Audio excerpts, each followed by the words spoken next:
Baik, alhamdulillah kita panjatkan kepada Allah Subhanahu wa taala ya, kita panjatkan bersyukur kepada Allah Subhanahu wa taala. Alhamdulillah kita masih diberi kesempatan untuk berkumpul silaturahmi di ruangan yang nyaman ya, mudah-mudahan yang bisa di keluarga besar pesantren. Dan sebelumnya mungkin harusnya tadi ada mewakili ya kepala sekolah atau guru, tapi karena mungkin ada kesibukan, jadi saya anggap sambutannya sudah diterima kedatangan kami. Jadi saya kalian mewakili, mungkin saya ucapkan terima kasih untuk kesempatannya pada kami bertiga, diberi waktu untuk bisa hari ini bertemu dengan kalian yang cantik-cantik, yang solehah semua insyaallah. Sehingga mungkin kalian sedikit terganggu jadwalnya hari ini dipaksa harus kumpul, dan mudah-mudahan jadi ibadah buat kalian ya.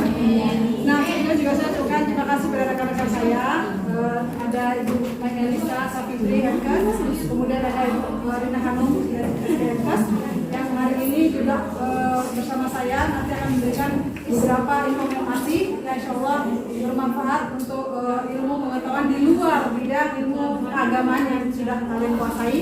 Karena kami adalah saya dan dua orang teman saya adalah kalau di sini guru, kalau kami menyebutnya dosen ya, kami berdinas di Institut Kesehatan Alpedia ya. Jadi kalau ada yang pernah lewat sana, mungkin udah pernah lihat kampusnya atau ada keluarganya atau kakaknya sekolah bidan, nah mungkin kami lah dosen-dosen yang mengajar mereka.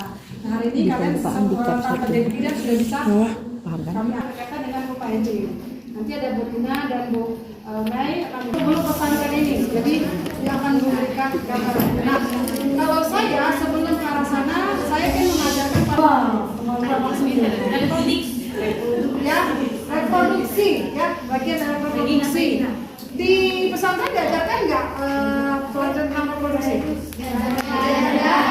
Jadi nanti kalau ada sesuatu yang agak ini bukan mengajari pornografi, kita nggak keluar dari konteks agama yang kita rawan, jadi jangan menghayal yang aneh gitu ya. Jadi ini pelajaran. Baik, karena waktunya singkat, mudah-mudahan 20 menit bisa diselesaikan. Jadi sisanya nanti teman-teman supaya sebelum asar kita sudah selesai. Nah, saya kan nggak tahu tentang food hygiene. Pernah dengar nggak setelah itu? Enggak ya. Tapi pernah melakukannya nggak? Karena belum tahu, jadi nggak tahu kalau udah melakukan atau tidak ya. Tapi menurut saya pasti kan sudah pernah melakukan. Kalau kalian malah berarti kalian agak dewasa. Kalau dibilang berarti kalian agak sedikit jorok dong gitu. Karena harusnya sudah melakukan. Nah, kenapa? Karena food hygiene adalah ya, sudah kan Anda melakukan. Kalau kalian bilang belum, wow, berarti ini harus segera dilakukan. Kalau enggak bahaya. Nah, jadi apa dong Bu food hygiene itu? Food hygiene adalah ya, tindakan membersihkan vulva atau alat kemaluan. Saya nyebut kemaluan. Nah, kita orang medis nyebutnya genitalia eksternal. Genitalia eksternal itu yang nampak oleh kalian itu ya, ada bibir-bibirnya kanan kiri gitu ya. Nah, kalau yang tempat kencing, lubangnya satu. Lubangnya ada 1, 2, 3. Ini lubang untuk kencing. Ini ada lubang kencing ya, ini lubang kencing. Ini tempat nanti kalau udah suami istri ya, ini di sini yang mempengaruhi bahagianya suami istri. Nah, ini adalah tempat kencing ya. Ini namanya klitoris ya, bahasa medisnya. Ini adalah vagina atau bahasa daerah masing-masing kalian udah tahu ya. Nah, inilah tempat nanti kalau kalian melahirkan, hamil, melahirkan dari sini lah bayinya keluar. Kecil tapi nanti melahirkan menjadi besar. Itulah kuasa Allah. Jadi jangan dibayangkan pakai ilmu. Kok bisa? Kalau Allah sudah berkehendak yang besar segede apapun, kecil bisa. Karena ini elastis. Nah, ini yang harus dijaga apa? Food hygiene adalah menjaga ini sekitar. Ini adalah bibir luar. Ya, bibir luar, yang di dalam ini bibir dalam. Nah, ini yang harus kalian bersihkan. Yang harus dibersihkan inilah tindakan melakukannya. Biasanya pada pasien yang melahirkan, karena di sini banyak darah. Maka food hygiene itu lebih banyak dilakukan ibu yang melahirkan. Tapi buat kalian yang melahirkan juga sebenarnya disebut food hygiene. Cuman nggak paling biasanya disebut cuma bersih atau cebok aja. Nah, cebok itu sebenarnya adalah food hygiene. Cuman food hygiene-nya cebok kan cuma nyiram air kan. Nah, kalau di food hygiene itu lebih agak teratur. Bagaimana arahnya dari depan ke belakang, harus dikeringkan, ya, harus menggunakan cairan apa? Karena itu berupa untuk membersihkan infeksi. Kalau orang melahirkan ada luka-luka. Nah, buat kalian yang remaja ini penting karena kalian biasanya masih agak teledor dengan kebersihan. Maka harus saya kenalkan dari sekarang. Cara cebok juga harus benar ceboknya. Kemudian kalau pakai pembalutnya juga harus gimana cara memakainya. Nah, ini nanti akan saya sampaikan, nanti kita berawal dari vulva hygiene. Ya, vulva hygiene adalah seputar ini. Artinya, kalau sudah tahu ini berarti gimana? Harus melakukan vulva hygiene atau enggak? Harus. Jadi kalau kalian tanya, sudah nggak Anda melakukan? Sudah. Tapi benarkah melakukannya? Belum tahu. Oke, kita akan pelajari. Kalau memang sudah benar, alhamdulillah. Kalau belum, perbaiki dan bisa digunakan untuk kebiasaan selanjutnya. Ya. Nah, apa tujuannya? Ini tadi mencegah terjadinya infeksi. Ya. Buat kalian yang nggak ada luka, mungkin nggak infeksi, tapi kita kan mencegah. Infeksi itu berawal dari keputihan. Nah, keputihan itu cirinya adalah gatal-gatal di seputar kemaluan.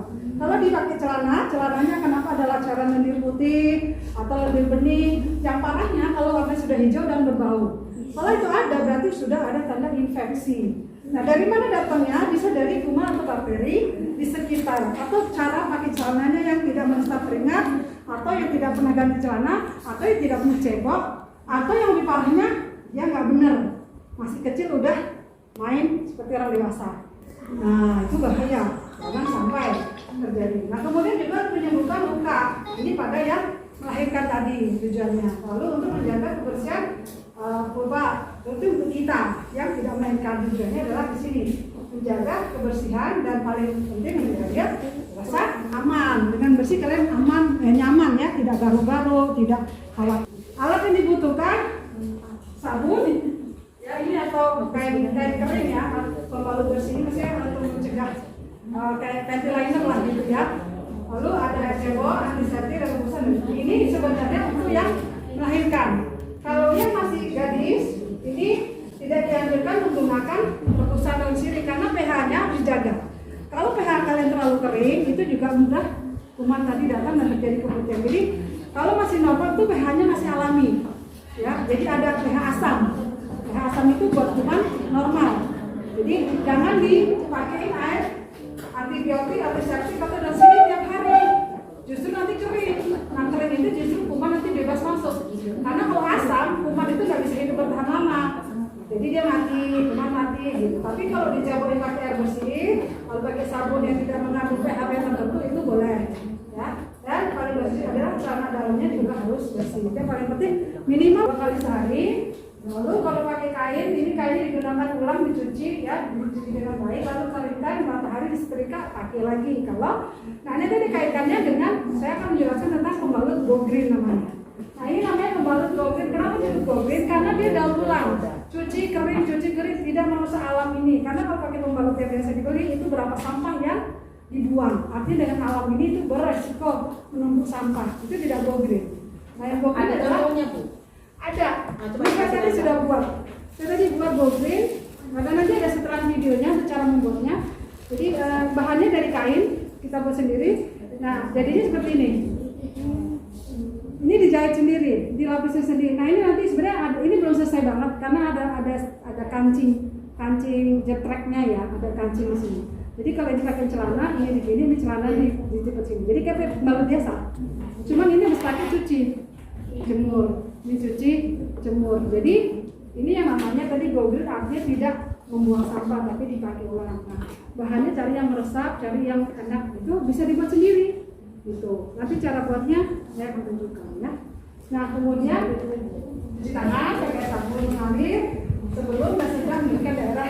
Jadi biasakan cebok ya, di air mengalir itu lebih bagus kalau nggak air bersih. Jadi kalau kalian dalam perjalanan, hati-hati kalau dalam perjalanan keluar kota, mampir kemana, pengen kencing tapi airnya kok hijau kok belum, hati-hati jangan dipakai. Kita nggak tahu itu air kapan, ada jentik-jentik atau nggak ada. Jadi bagusnya kalau udah mepet, ya terpaksa air minum aqua atau air apa buat cebok. Tapi kalau airnya mengalir, tampungnya air mengalir, itu yang buat cebok. Lalu keringkan pakai tisu, di sini dari depan ke belakang. Jadi dari depan ke belakang itu dari lubang yang tadi saya tunjukkan, nah itu ke arah anus atau ke arah lubang kalau kita mau BAB. Jadi jangan dari bawah ke atas gini, tapi dari sini ke sini. Kalau selama ini ceboknya gini salah. Ya, jadi ceboknya adalah kita jongkok, ya dari sini belakang. Semprot bagian kecilnya. Nah, lubangnya jangan salah karena ada lubang yang tadi itu kan masih perawan, ini lubang yang atas yang semprot kencing. Dan semprot yang lubang perawannya, lubang yang atasnya yang semprot. Itu semprot kencing. Ya, ini juga singkat. Lifestyle green atau go green tadi. Nah, ini ada kaitannya dengan cara penggunaan pembalut. Maka inilah judulnya tadi kan pembalut go green itu tema saya. Jadi pembalut itu apa? Adalah selapis tipis bahan yang ditempelkan. Kalau secara umum, ya. Nah ini nanti bagaimana cara membuangnya? Bagaimana cara ininya? Selama ini kalian bagaimana cara membuangnya akan kita tes nanti. Gimana cara kalian membuang celana dalam untuk menyerap? Jadi ada tipenya yang digulung kan? Nah model sekarang ada yang mengandung sirih. Ini yang mengandung sirih full fresh. Jadi itu juga bagian dari go green, bahan-bahannya alamiah. Jadi kalau dipakai adem, semriwing gitu. Ya. Kayak kita minum peppermint, peppermint. Nah, ini kan bentuknya seperti ini ya. Ini yang saya buat tadi, inilah sayapnya. Ya. Ini sayapnya kan. Nah, nanti kan kalau di celana dia bentuknya adalah nempel. Nah, ini nanti nempel, tapi ada kancingnya. Jadi celananya dikancing cetrek gitu. Jadi bentuknya bersama seperti ini. Jadi ini tipis. Ya, nanti terkait dengan bagaimana cara membuangnya. Oke, ini kemudian. Nah, ini yang gombel tadi yang saya buat. Ini lah yang biasa kalian lihat di toko. Hanya mereknya kan macam-macam. Kemudian bagaimana cara menggunakan pembalut? Ini harus dipasang secara tepat. Kalau tepat maka keluar darahnya itu akan tertampung dengan sempurna. Kalau enggak, ya bisa tembus. Ya, jika salah maka tembus ke pakaian yang kita pakai ya, ke celana panjang, kerok gitu ya. Siapa punya pengalaman tembus, apalagi haid pertama? Nah, kalau haid pertama oke, tapi haid yang kedua ketiga harusnya nggak tembus karena udah tahu kan kapan haidnya, kapan enggaknya. Dicatat mulai sekarang tiap bulan tanggal 6. Nah, kalau itu enggak, kalian bisa ngomong sama orang tua. Ngomongin haid itu nggak tabu sama mamahnya, karena sama-sama perempuan. Tapi kalau deket sama papa dan papa yang ngerti, nggak apa-apa juga ngomong sama bapaknya. Nah, jadi ngomong mah haid saya loncat-loncat gitu. Jadi kalau loncatnya itu rutin loncat-loncat berarti normal. Tapi kalau 3 bulan sekali nggak haid, nanti sebulan 3 bulan itu ngacak, itu perlu diperiksa. Mungkin hormonnya ada yang bermasalah. Hormon katanya dengan kurang gizi. Nah, jadi kalian makannya jangan diet-diet. Jangan nggak mau makan yang bersayur-sayuran atau segala makan itu gizinya buat kalian sekarang penting. Umuran kalian itu nggak boleh pilih-pilih makanan karena nggak ada hubungi kolesterol segala macam, kalian belum. Kami baru pilih-pilih karena nggak boleh makan jeroan, nggak boleh makan itu asam urat, kolesterol, jantung, hipertensi, penyakitnya udah numpuk. Kalau kalian masih masa tumbuh, tinggi badan masih bisa tinggi, lebih tinggi dari saya. Tapi kalau segini nggak tumbuh-tumbuh, masa iya saya zaman dulu udah bisa tinggi, kalian enggak? Kan berarti kalian ada yang salah tuh, gitu ya. Harusnya kan lebih tinggi, namanya stunting. Stunting itu masalah kesehatan. Jadi jangan sampai kalian stunting, ya. Jadi walaupun orang tuanya nggak tinggi, kalau anaknya disupport makanan, latihan berenang, itu anak bisa tinggi. Gitu. Jadi nggak mesti kalau keturunannya orang kecil, nggak juga. Ada orang tua yang kecil, anaknya tinggi-tinggi. Karena anak orang tua tahu ngasih makannya pakai apa. Ini juga pasang tadi juga perlu diperhatikan. Ini berkaitan dengan kebersihan supaya tidak tembus. Nah kemudian kita cepet nih. Keuntungannya udah kasih tahu ya, kalau pakai pembalut pasti dalam saat haid itu bisa menampung darah sebanyak-banyaknya, lebih mudah digunakan, tersedia dalam banyak pilihan, dan bisa tidak terjadi risiko toksik seksual dan lebih nyaman. Tapi kekurangannya kalau nggak pas bisa ganjel ya kan, ganggu penampilan, aduh kok ganjel, nggak pede. Ya, kalau ketat pasti kelihatan, kalau nggak ketat pasti nggak kelihatan. Nggak jelas ini karena ketat tadi ganjel tidak bisa digunakan berenang. Biasanya kalau haid harus jujur kita jangan berenang karena orang lain nanti akan kena cairan kita bahaya, dan tidak digunakan benar itu bisa geser tadi tembus kalau nggak benar ya. Nah ini kapan kita mau ganti pembalut? Harusnya kalian ganti pembalut 4-5 kali sehari kalau deras. Ya yang deras. Kalau hari pertama juga itu deras. Sebaiknya ganti karena minimal 4 jam sekali itu udah penuh ganti. Kan itu darah kotor. Kalau nanti kelamaan vagina kita baunya gimana, terus ya tadi nempel kuman juga banyak setelah awal-awal ke yang gatal-gatal ya, terutama yang rajin kegiatan olahraga atau apa itu apalagi itu lebih sering lagi ganti-ganti ya, celana pakaian dalamnya atau pembalutnya yang olahraga, aktivitasnya organisasi yang padat gitu kan, Ganti ya. Kemudian, nah ini cara membuang pembalut bekasnya. Nanti kita akan praktekkan. Oke, untuk pemakaian dan waktunya kapan sudah pahamnya. Nah, ini cara merawat mispe atau saat menstruasi. Mispe tahu? Lagi. Nah, udah tahu. Nah, sekarang pasti udah tahu sih udah lagi tuh ya. Saya tahunya setelah saya sekolah. Ya. Nah, setelah menstruasi kalian harus melakukan perawatan vagina karena kalau tidak menimbulkan berbagai gangguan seperti gatal. Ya, kemudian yang pertama bersihkan dengan rutin. Nah, ini bisa dibaca mulai dari daerah kalau dia haid tadi, bersihkan di lingkungan baik kemarin dan bersihkan vagina tidak sekali 2 kali saat pagi dan sore hari. Ya, tapi kalau kencing kan, nah setiap kencing lah. Tapi kalau kencingnya 2 kali atau jarang kencing minimal 2 kali. Ya. Kemudian bersihkan menggunakan air bersih. Tadi saya bilang dari depan ke belakang dan airnya air mengalir saat Anda menyiram ke daerah vagina, siram dari daerah vagina baru ke arah anus. Jadi ke depan ke belakang namanya. Jangan kebalikannya. Ya. Hal ini mencegah kemungkinan bakteri. Ya, kemudian jangan gunakan sabun yang mengandung parfum. Kalau untuk vagina kemaluan justru tidak boleh yang wangi-wangi.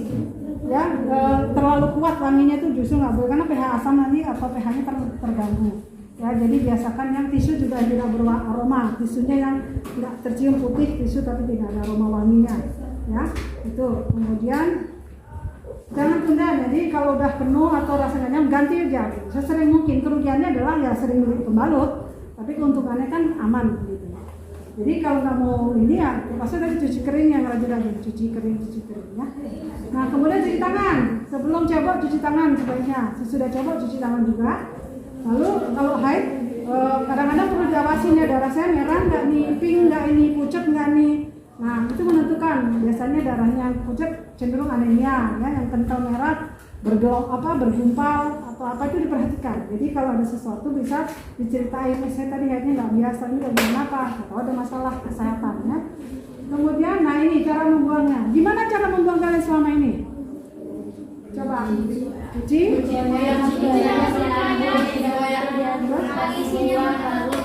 Buang isinya berarti serbu-serbunya keluar semua. Terus dibuang kemana tuh nanti cuci isinya, tapi isinya diperes. Masukin plastik, kita kamar mandi bawa plastik sendiri, bawa alat bungkus sendiri, baru nanti dibuang di tong sampah, itu yang benar. Jangan kita mau enak tapi orang lain yang rugi. Kita bersih-bersih tapi begitu keluar kamar ini ninggalin yang masuk berikut enggak. Apa ini? Bongkar-bongkar apa ini? Merah-merah terus mampet. Aduh, yang mandi berikutnya yang kasihan. Kita juga kalau giliran itu marah, siapa sih yang mandi tadi nih? Jorok banget ini. Nah, berarti pada diri sendiri kita perlakukan baik, pasti akan datang kebaikan juga untuk kita. Karena orang lain kita perlakukan baik, kita juga akan baik. Tapi kalau kita perlakukan orang tidak baik, kita pun nanti akan dapat ketidakbaikan itu. Enak mana memberikan kebaikan atau ketidakbaikan? Manfaatnya kebaikan ya. Jadi kalian pun dari mereka harus biasa disiplin untuk itu. Nah, jadi caranya membuang tempat sampah, membuang pembalut ke tempat sampah di toilet. Pembuang sampah di toilet artinya tempat sampahnya ya, bukan di toiletnya. Nah, buka pembalut. Nah, ini sudah dari celana. Kalau dari celana itu sudah, ini oke, tadi ada yang mau bersih-bersih dulu boleh. Kalau yang tidak bersih-bersih karena situasi nggak memungkinkan, maka ini dari ini langsung digulung, ya, digulung. Ini bekas plastiknya disimpan dulu tadi setelah ada pengganti pembalut yang celana yang baru. Pembalut yang baru itu ininya kita pakai bungkusnya. Kita pakai, lalu kita bawa kertas bekas. Kertas bekas itu bisa koran, bisa apapun. Kertas bekas yang udah nggak kepake, koran nggak kepake itu dipotong bentuknya segi 4. Lalu setelah itu kita bungkus. Kita buat gini, lalu kita ini kan seperti kita membuat kado atau apa terserah kreasinya. Nah setelah ini baru kita simpan sejenak. Nanti kalau nggak ada tong sampah di dalam toilet, kita keluar kalau ada toilet, maka ini jangan lupa dibawa. Ketinggalan cemplung, nah, wah selesai. Nah, kalaupun ketinggalan masih aman. Orang lupa nanti cetekku. Karena kita ini masih membuat orang nggak jijik. Tapi kalau telentang pembalutnya ada nih di tong sampah, nggak digulung ngangang kan? Ada orang ngomong ini apa ini? Jadi yang tadi siapa yang jual orang karena ini kan barang kita nggak nampak melebar gitu, pembalutnya lebar-lebar gitu. Jadi ini langsung dibuang ke tempat khusus, tempat sana, kita gitu. Cuci tangan lagi, seperti itu. Ya. Nah ini digulung, yang tadi ya. Lalu bungkus. Nah tadi sudah saya peragakan untuk bungkusnya karung bekas. Ya, kemudian buang. Nah ini ya buang tong sampah tadi. Ya cuci tangan. Selesai. Buang di tempat sampah. Nah tuh. Nah ini kalau kantong khusus. Tadi kalau kita nggak punya kantong khusus. Kalau kantong khusus sama digulung. Nah ini kantong khusus sudah kita siapkan. Kita kantong yang diserut apa bisa dalam perjalanan kantong khususnya ya sama prinsipnya dibuang cuci tangan. Nah ini hati-hati cara pakai pembalut memang sangat mudah tapi yang harus kita perhatikan kebersihan. Pembalut yang tidak kunjung diganti bisa memicu berbagai gangguan dari vagina ya. Nah itulah materi saya. Ada pertanyaan? Goodbye. Kalau tidak ini sedikit cara membuat ini tadi ya sedikit aja. Oke, nanti akan ada materi berikutnya. Ada pertanyaan, Adik-adik? Paham? Kalau ada yang dikhawatirkan, silakan ditanya. Sahabat kreatif, bertemu lagi bersama saya Bunga di Sobat Virtual. Hari ini kita akan membuat kain lagi. Kenapa lagi? Karena dulu saya sudah pernah share tutorial membuat pembalut kain juga, cuma bentuknya agak berbeda dengan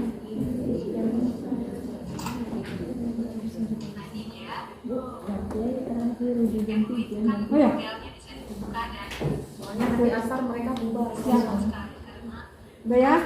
Nanti ini kalau ada yang mau materinya saya kasih videonya. Ya intinya ini ya. Oke, dipersiapkan aja. Terima kasih dari saya. Assalamualaikum.